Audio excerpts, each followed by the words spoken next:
அவர்கள் welcome to Santhosh vlog. இங்க பாருங்க, திடீர்னு எங்க ஊர்ல சின்ன ஒரு மாநாடு, அது பொதுக்குழு மாநாடு. அதாவது நம்ம மருத்துவர் டாக்டர் ஐயா அவர்கள் பொதுக்குழு மாநாடு நடத்துறாங்க. அது எங்க ஊர்ல ஒரு மாநாடு போட்டுருக்காங்க. வாங்க பார்க்கலாம் என்ன பேசுறாங்களான்ட்டு. பாருங்க, ஒன்றியத்தை சேர்ந்தவர்கள் துரை, ரஞ்சித் குமார் போன்றவர்களே இல்லை என்று சொன்னால் மனது மிகவும் வேதனையாக இருக்கின்றது. இது போன்ற குளறுபடிகள் இல்லாமல் அடுத்த கூட்டத்திலாவது சரி செய்ய வேண்டும் என்று கேட்டுக்கொண்டு வாய்ப்புக்கு நன்றி கூறி விடைபெறுகிறேன். நன்றி, வணக்கம். மாவட்டத்தினுடைய துணை செயலாளர் மற்றும் கவுன்சிலர் சிக்கமட்டி முருகன் நாம் பேசுமாறு அழைக்கிறோம். ஐயாவை வணங்கி இங்கே அனைத்து நில பொறுப்பாளர்களுக்கும் நமது கிராமத்தின் கருங்கலூரை சேர்ந்த பெண்களுக்கும் தாய்மார்களுக்கும் நண்பர்களுக்கும் என் பணிவான வணக்கத்தை தெரிவித்துக் கொண்டு, இந்த கூட்டம் எதற்காக என்றால், வருகின்ற 21ஆம் தேதி உழவர் பேரிக்க மாநாடு திருவண்ணாமலையில் நடக்கிறது. ஒவ்வொரு கிராமத்திலிருந்தும் அனைவரும் வர வேண்டும் என்றதுக்காக இந்த கூட்டம். அவசியமாக இந்த மாநாட்டில் கலந்து கொள்ள வேணும். பெண்களும் ஆண்களும் இளைஞர்களும் கலந்து கொள்ள வேணும். அதற்கு அந்தந்த ஊர்களில் வாகனங்களை ஏற்பாடு செய்து அந்த கூட்டத்தை நம்ம மிகப்பெரிய அளவிற்கு வலு சேர்த்து காட்ட வேணும். கூட்டம் சிறப்பாக இருக்க வேணும். மாநாடு நீண்ட நாளுக்கு பிறகு உழவர் பேரியக்க மாநாடு திருவண்ணாமலையிலே ஐயா அறிவித்திருக்கிறார். அந்த மாநாட்டிற்கு அனைவரும் வர வேண்டும். அதுதான் அந்த கூட்டத்தினுடைய நோக்கம். நிறைய மாநாடு நடக்குதா இல்லையான்றது நிறைய கிராமத்திற்கு தெரியல. அதை ஒவ்வொரு கிராமத்திலும் நம்முடைய முக்கியமான கிராமத்தினுடைய தகவலை சொல்லினால், அங்குள்ள இளைஞர்கள் கட்சியினுடைய முக்கிய முன்னோடிகள் சேர்ந்து ஒரு வண்டி வாகனத்தை ஏற்பாடு செய்து இங்கிருந்து கூட்டத்துக்கு அழைத்து வர வேண்டும் என்ற வேண்டுகோளோடு தான் இந்த கூட்டத்தை நடக்கின்றது. இந்த கூட்டத்திற்கு ஒரு சின்ன உதாரணமாக ரொம்ப நேரம் பேச தேவையில்லை. இப்போ ஒரு மாநாடு அறிவித்தார்கள் திருமாவளவன். அந்த மாநாட்டை நான் யாரும் வா என்று அழைக்கவில்லை. நான் யாரையும் வா என்று அழைக்கவில்லை. அப்படின்போது அவங்களுடைய மக்கள் ஒட்டு மொத்தமாக திரண்டு அந்த மாநாட்டில் இருந்தார்கள். அவர் கூப்பிடல வான்னு கூட. இந்த கிராமத்துக்கு ஐயா வந்திருக்கா அப்படி, இந்த கிராமத்துக்கு சின்ன ஐயா வந்திருக்கா அப்படி.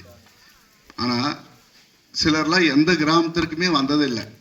ஒரு டிவி மூலியமாக ஒரு தகவலை சொன்னால் அவங்களுடைய கட்சியுடைய மாநாட்டிற்கு அலை திரண்டு போய் நிற்கிறாங்க. நாம் ஒவ்வொரு வீடாக நம்ம ஒவ்வொரு ஊராக போய் சொல்கிறோம், அந்த மாநாட்டுக்கு வரணும், அந்த மீட்டிங்க்கு வரணும், ஒரு நிகழ்ச்சிக்கு வரணும் அப்படின்னு தகவல் சொல்லும் போது அன்னைக்கு என்னுடைய இந்த வேலை ஏதோ ஒரு காரணத்தை சொல்லி நின்றுடுறாங்க. அது இல்லாமல் அவசியம் இந்த கூட்டத்திற்கு இங்கிருந்து மாது போன்றவர்கள் இன்னும் இளைஞர்கள்லாம் நிறைய இருக்காங்க. அவங்களாம் சேர்ந்து ஒரு வாகனத்தை ஏற்பாடு செய்து முத்தேங்கமாக சேர்ந்து வண்டி வைத்து பெண்களையும் ஆண்களையும் பாதுகாப்பாக மாநாட்டுக்கு திருவண்ணாமலை தான், ரொம்ப தூரம் இல்லை. இங்கேருந்து காலையில் 21ஆம் தேதி காலையில் 10 மணிக்கு கிளம்புனுங்கன்னா மாநாடை பார்த்துட்டு நைட்டு 12 மணிக்கு வீட்டுக்கு வந்துடுவோம்.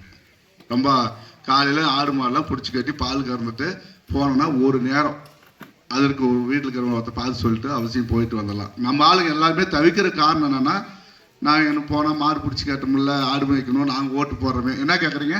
நாங்கள் ஓட்டு போடுறோம், எங்களால் வர முடியல. அதை வீட்டில் ஒரு ஆள் அதை பார்த்துக்க சொல்லிட்டு அனைவரும் வீட்டுக்கு ஒருவர் இந்த கிராமத்திலிருந்து வர வேணும்னு சொல்லி உங்களை பணிவுடன் கேட்டு பேச வாய்ப்பு அளித்திருக்கு என்று சொல்லிட்டு சிலர் சின்னத்தம்பி நாம் பேசுமாறு அழைக்கிறோம்.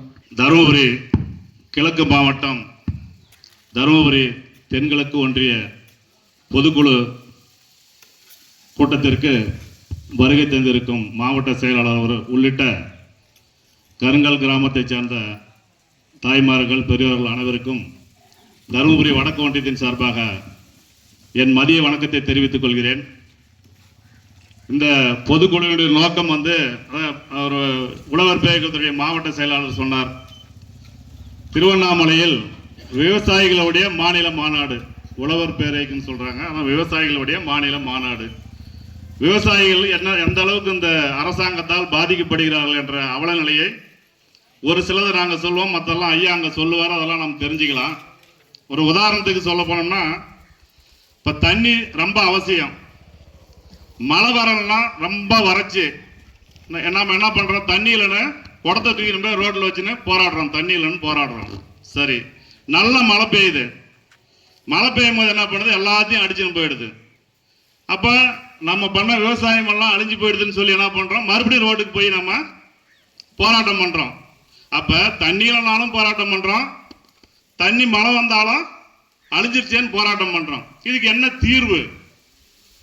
இந்தியாவிலே, தமிழ்நாட்டில் மட்டும் இல்லை, இந்தியாவிலே இது போன்ற நிலைமைக்கு தீர்வு காண்றதுக்கு நமது மருத்துவர் ஐயா அவர்களும் சின்னையா அவர்களும் தான் நிறைய அரசாங்கத்துக்கு ஆலோசனை சொல்றாங்க, மக்கள்கிட்ட விழிப்புணர்வு சொல்றாரு. என்ன சொல்றாரு அரசாங்கத்துக்கிட்ட? மழை காலத்துல அதிகமான தண்ணி வருது, அது அங்கங்க சின்ன சின்ன செக் டேம் மாதிரி கட்டி தண்ணி தேக்கி வைங்க. அந்த தண்ணி இங்கே தேங்கி நின்றுச்சுனாங்களா நிலத்துல அந்த தண்ணி வந்து நல்லா ஊறும். நிலத்துல ஊறிச்சுனாங்களா நிலத்தடி நீர்மட்டம் மேலே உயரும். அப்போ நிலத்தடி நீர்மட்டம் மேலே உயர்ந்துச்சுனாங்களா தண்ணி வளர்ச்சி நமக்கு எந்த காலத்திலுமே வராது. இதுக்கு யாருன்னா தமிழ்நாட்டில் தீர்வு சொல்றாங்களா? யாருமே சொல்றதில்ல. இது மருத்துவர் ஐயாவும் மருத்துவர் சின்னையாவும் தமிழ்நாடு ஃபுல்லா மேடை போட்டு எல்லா இடத்துல தான் சொல்லுது.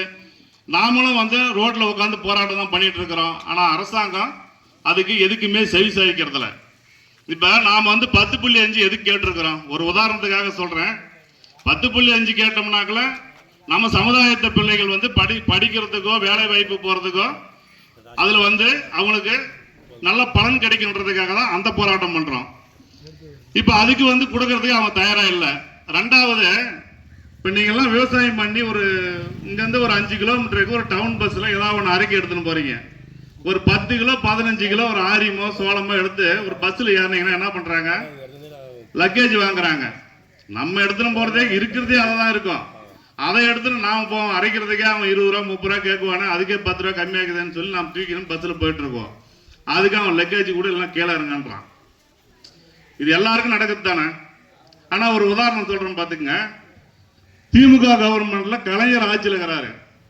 அவங்க ஆளுங்க எவ்வளவு பேர் இருக்கிறாங்க ஊருக்கு? 1 2. நான் அவளை குறை சொல்லலை, அவங்க வேலையை குறை சொல்லலை. நான் என்ன அவங்க அந்த திமுக கவர்மெண்டோட நமக்கு ஓர வஞ்சனை என்ன செய்யறாங்கன்றத ஒரு சின்ன உதாரணம் மட்டும் சொல்றேன். இவ்வளவு பேர் தமிழ் இருக்கு, அவங்களை பாத்தீங்களா? கல்யாணத்துல மோனம் எடுத்துட்டு வராங்கல்ல, அவங்கெல்லாம் அந்த மோனத்தை எடுத்துன்னு பஸ்ல போனாங்கன்னா அவங்களுக்கு லக்கேஜ் இல்லை. இப்ப அந்த மோனம் பாத்தீங்கன்னா ஒரு சீட்டே பிடிக்கும். நாம எடுத்துன்னு போறது அந்த சீட்டு கையில் வச்சுக்குவோம், அதுக்கு லக்கேஜ் கேட்கறான். ஆனா சீட்ல வச்சு மோனத்தை அதுக்கு மட்டும் லக்கேஜ் வாங்குறதில்ல. இதுக்கு என்ன காரணம்? அவர் சமுதாய மக்கள் வந்து பாதிக்கப்படுறாங்கன்னா அவர் சமுதாய மக்களுக்கு அந்த சலுகை அவர் வழங்குறாரு. அவங்க என்ன போய் ஏறு ஓட்டி என்ன விளைஞ்சு கஷ்டப்பட்டு இது பண்றாங்களா? இல்ல, கஷ்டப்படுற மக்கள் வந்து நாம தான். நமக்கு அடுத்தபடியாக பார்த்தோன்னா எஸ்சி சமுதாயம். இந்த 2 சமுதாயம் தான் இன்னைக்கு ரொம்ப கீழ் மட்டத்தில் இருக்கிறோம். ஆனால் அடிச்சுக்கிறது நாம தான் அடிச்சுக்கிறோம், வேற யாரும் அடிச்சுக்கிறதுல. அதே மாதிரி எலெக்ஷன் நேரத்தில் பார்த்தீங்கன்னா நம்ம ஆளுங்க வந்து நம்மளே மாற்றி அந்த குரூப் இந்த குரூப்னு ஊர்லயே 3ஆ பிரிஞ்சு ஓட்டு கேட்போம் போயிட்டு. ஆனா அந்த சமுதாயத்து மக்கள் என்ன பண்றாங்க தெரியுங்களா? இப்ப இந்த முறை இந்த அரியாபுரத்துல நான் தெரிஞ்சு ஃப்ரெண்டு வந்தாங்க. அவன் சொல்றான், ஏன்னா நீங்க எல்லாம் ஏடிஎம்கே தானே, ஏன்னா ஏடிஎம்கே ஓட்டு போட திமுக போறீங்க, ஓட்டு போட்டா இந்த பாட்டாளி மக்கள் கட்சி ஜெயிச்சிடும். இது பாட்டாளி மக்கள் கட்சி ஜெயிச்சுனாங்களா நாங்க தோத்த மாதிரி அர்த்தம்.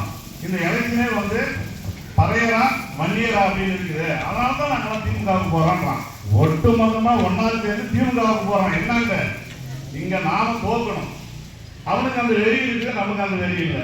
இப்ப நாமெல்லாம் ஒன்னா சேர்ந்து அதே மாதிரி நாமளும் இந்த பூத்துல 8 ஓட்டு நம்ம குத்தி காட்டி நாம அந்த ஆட்சி அதிகாரத்துக்கு போனோம்னா அவன் நம்ம கிட்ட கை கட்டி நிற்குவானா? நம்ம கிட்ட தான் கை கட்டி நிற்குவான். ஆனா நாம என்ன பண்ணோம், பரவலா பிரிஞ்சு போயிடுறதுனால நம்ம கிட்ட ஒற்றுமை இல்லை. நாம ஒவ்வொரு கிராமத்திலையும் நாம நம்மளுடைய ஒற்றுமையை வளர்த்துக்கணும். நான் அதுக்காக அவங்கள எதிர்க்கணும், அவங்கள சண்டை பிடிக்கணும், எதிர்க்கணுன்றதுக்காக இல்லை. நமக்கு ஆட்சி அதிகாரத்துல பங்கு வேணும், நாம ஆட்சி ஆகணும், நம்ம தேவைகளை நம்ம பூர்த்தி பண்ணிக்கணும்னா நாம ஒருங்கிணைச்சா மட்டும்தான் அதை செய்ய முடியும். நம்ம கிட்ட ஒற்றுமையை நாம் இன்னும் மேலும் வளர்த்துக்கணும். என்ன பண்ணணும்னா இந்த கருங்கல் கிராமத்துல ஏதோ மாசத்துக்கு ஒரு டைம் 2 மாசத்துக்கு ஒரு டைம் கூட ஒரு கிளை கூட்டத்தை போடுங்க. நீங்க எல்லாம் ஒன்னா சேர்ந்து மகளிர் பெரியவங்கலாம் இருக்கிறீங்க, எல்லாம் ஒன்னா உட்கார்ந்து பேசுங்க. இது என்ன தமிழ்நாட்டில் என்ன நடக்குது, நமக்கு யார் எது நல்லா செய்யறாங்க, நமக்கு என்ன செய்யறாங்களா செய்யறா, நீங்க எல்லாம் கலந்து பேசிக்கலாம். உங்களுக்கு கூட ஒரு விழிப்புணர்வு வரும். அதுக்காக தான் இந்த கிளை கூட்டம் போட சொல்றாங்க. அதனால